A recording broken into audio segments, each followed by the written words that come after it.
new answer.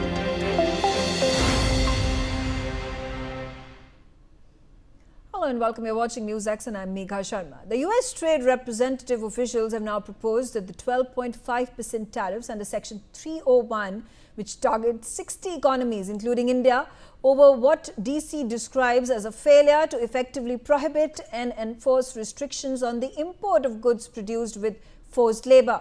Responding to the move, India said it remains engaged with the United States on the proposed tariff measures and added that discussions on the ongoing trade framework agreement between the two countries are continuing.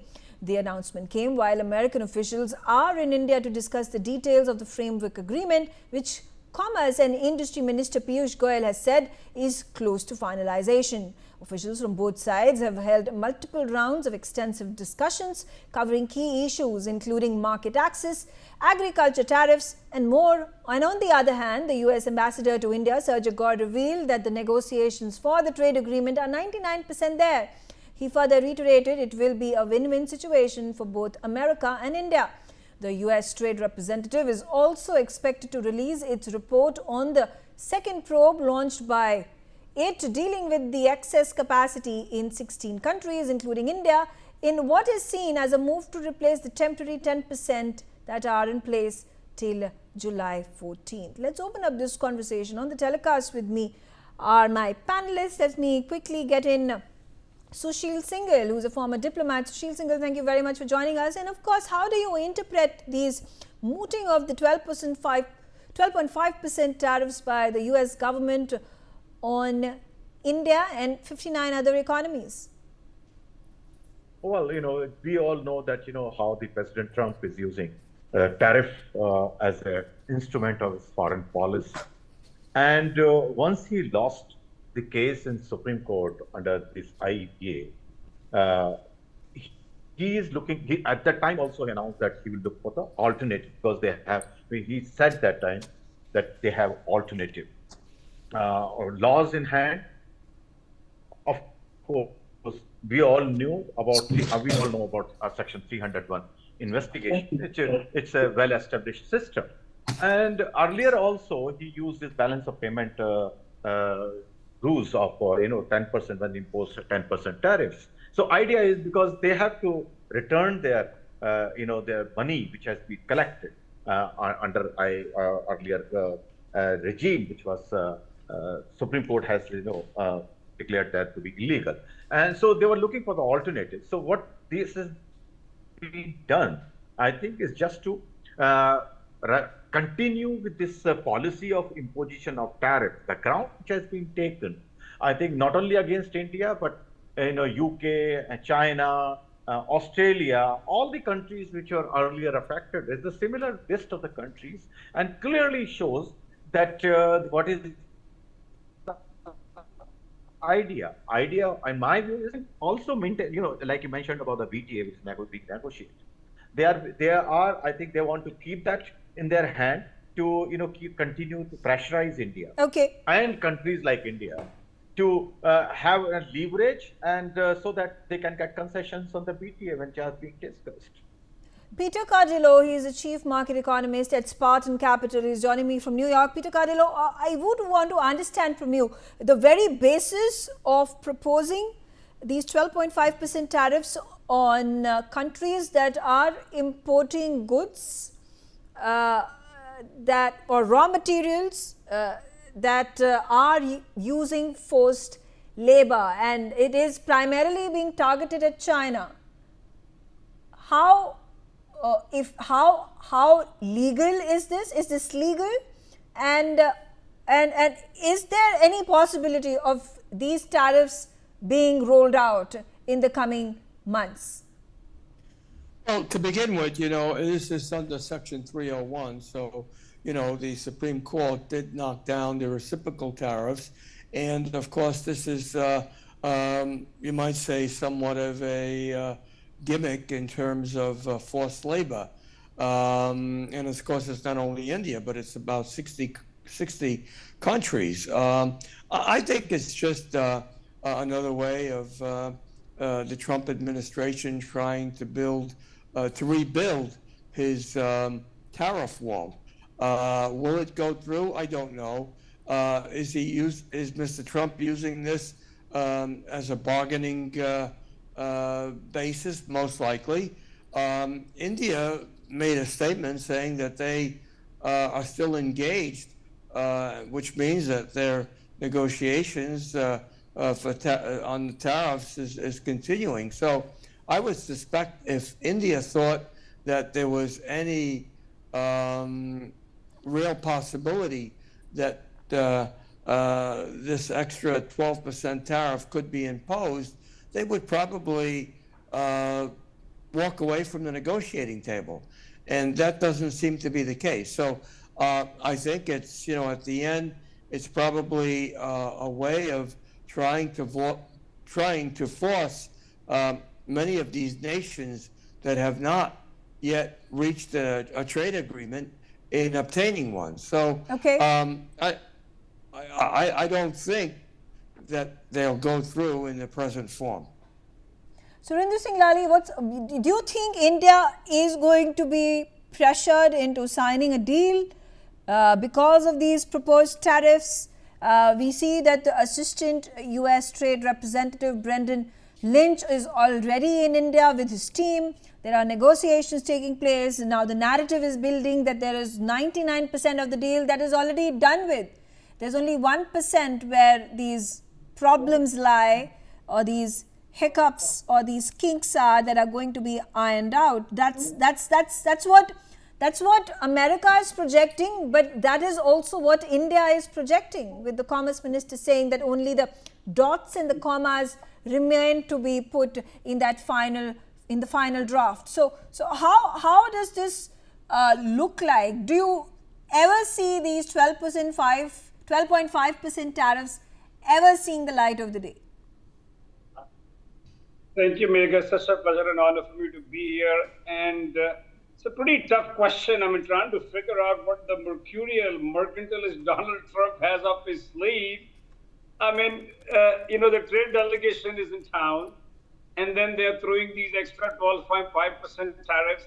My question is this going to be over and above in what we negotiate in the trade deal, or are these going to be factored in?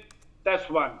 Number two, I think Donald Trump is cornered, and he has a very fragile and yet a busted ego. So he's finding just ways and means around to bring the tariffs back on the table, because, as you know, the Supreme Court struck them out, and I think there are over 300 billion that are in the process of getting refunded. And there are three kinds he's tried to impose. One is the IPA, which is the International Emergency Economic Acts power. You see, Donald Trump has understood that he never ever takes any congressional approval. So whatever he feels like doing unilaterally, whatever comes on top of his mind, he'll do it. I mean, in 5 hours, he can go ahead and make 60 or 70 through social posts. So God knows what he's doing. And number two is Section 122, which allows only for temporary tariffs which expire after 150 days, which I think are going to expire soon. And the third is the Section 301, which is a proposed action by the current USTR, which talks about forced and bonded labor. I mean, I don't know what's the criteria for that. Can you believe it that Pakistan has gotten 2.5% better than us in terms of that deal? So we don't know, and these are going to be challenged. But I think Donald Trump that is back against the wall, with the funding, with the demolition of the East Wing, or the $1.8 billion compensation of the insurrection fund, the 4 Republicans that have voted against him in terms of the War Powers Resolution Act.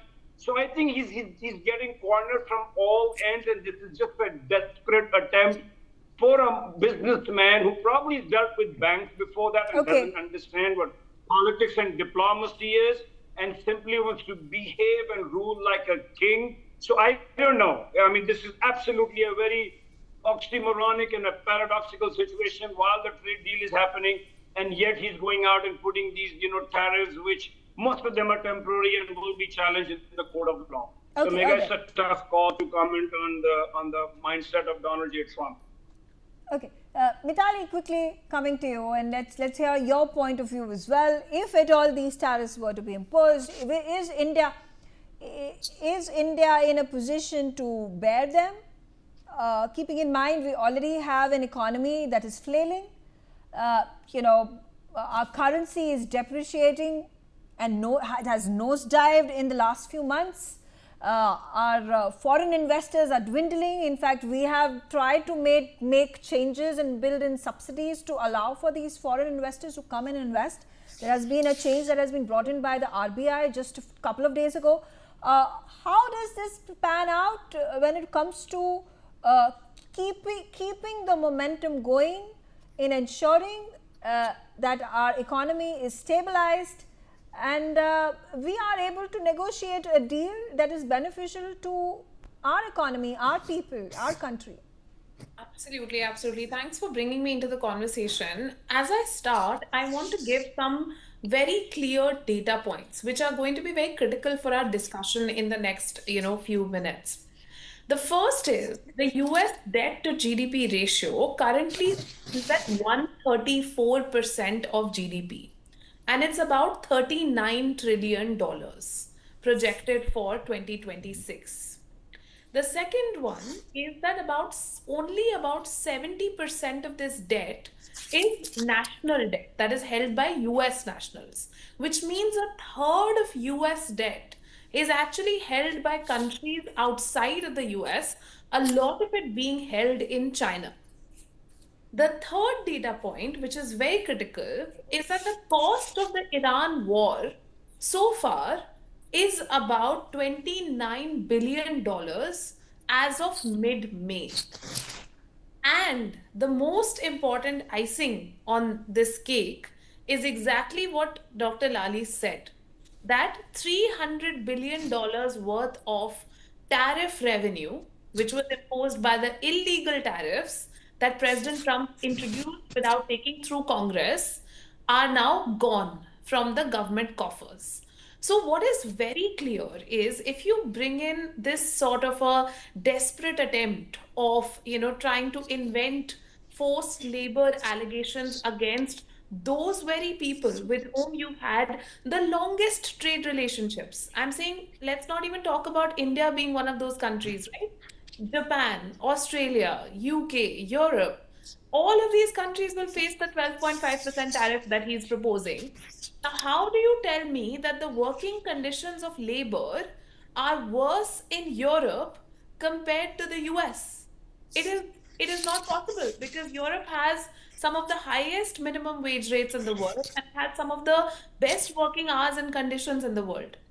So the first point, but how I interpret this is, of whatever I have read, it's about the supply chains. If there is an import that you make, and this is primarily targeted at China, and if making an import from a country where their goods or raw materials are being produced by use of forced labor, you come into the supply chain of utilizing that forced labor produced good or raw material, and that's how the US trade representative officials want to penalize you with that 12.5% tariff. And now we have been talking about, I have done telecasts where China has been condemned, accused of using forced labor on Uyghurs, on certain Kazakh nationals and smaller Muslim minorities as well. But again the question, this is, and countries across the globe, whether it's Europe, Asia, subcontinent, they all have businesses with China, big or small. So and under that context is what this particular proposal has been made. The question is, can it be challenged? And what happens? Does an approval of the Congress, of the House of Representatives and the Senate is required?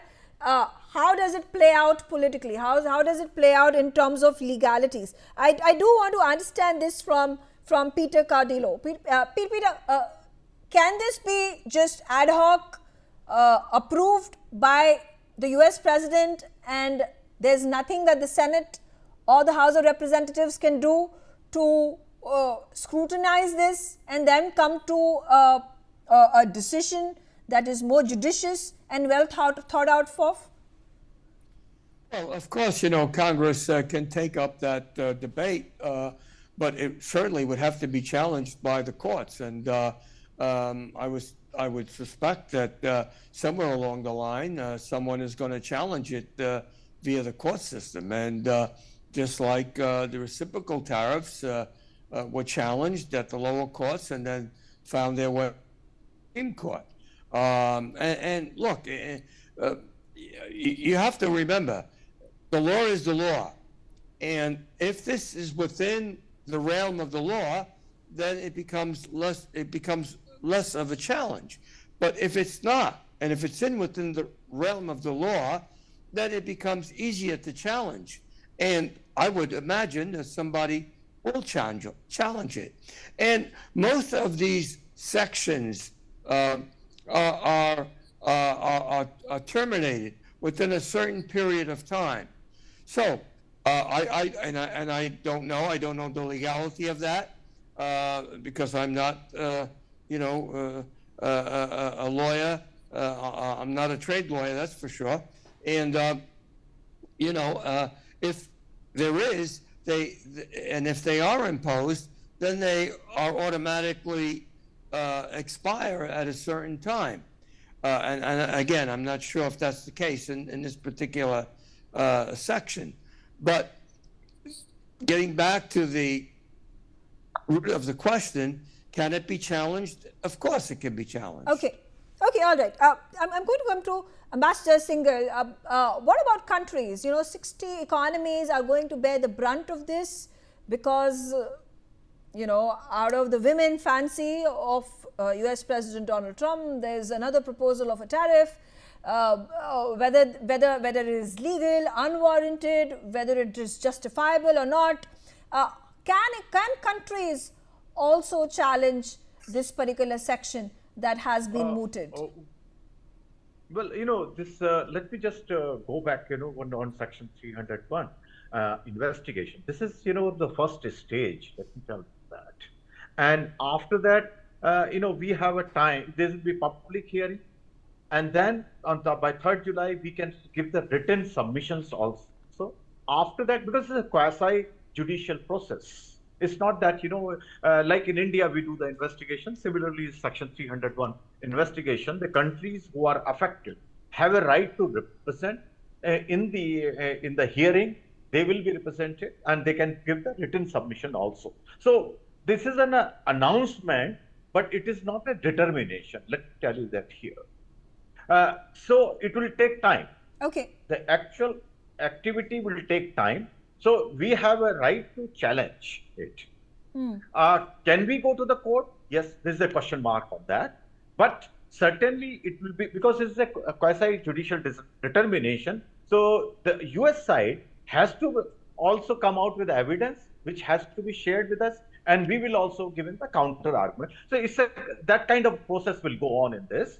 And this is the reason President Trump was using his emergency powers to avoid all this. And of course, it has sunset clause also, because the determination takes place, is valid for certain time. We call it sunset clause. And after that, that automatically expires. So it has a limited span of life. Okay, all right. So coming back to you, Surinder. So that is why he was not keen.